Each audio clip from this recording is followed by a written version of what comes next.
In the world of audit, accountability is an important concept.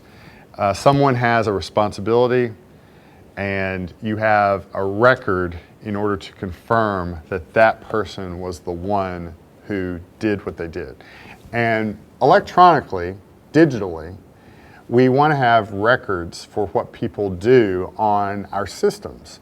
And this usually takes the form of a log. If someone changes a password, if someone logs into an application, if someone installs something, there should be a record, a log of that action that took place. And so in your information security policies, you need to require that logs are required.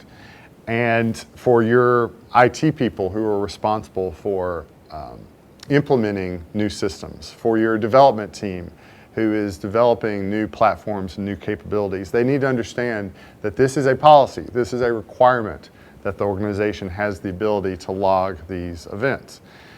When different systems are generating so many different logs, you can lose track of those logs very quickly. They can be overwritten.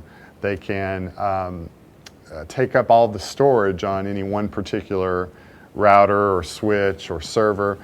And this is true in the cloud as well. We're concerned about the amount of storage that we're paying for in the cloud. And so all of the systems and virtual machines and instances that are in the cloud are generating so many logs that it can create a cost constraint for us in the services that we have. And so coming up with a strategy to centralize those logs, archive them so that they're not consuming so much disk space and cloud resources that's causing a higher expense. There needs to be a policy that specifies to your team that's designing these systems that we need a centralized strategy. We need to ship those logs to centralized places for the purpose of log management, log correlation, monitoring.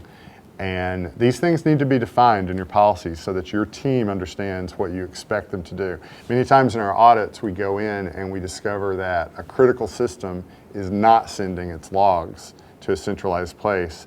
And it was simply a case of the staff not setting it up in that way. And many times they'll claim, well, nobody told me to do that. I didn't know I was supposed to do that. We missed that. We didn't have a process to go back and check according to a policy or procedure that had been completed. So look at your policies, take a fresh look, and see if there are ways that you can improve the expectations around audit and accountability.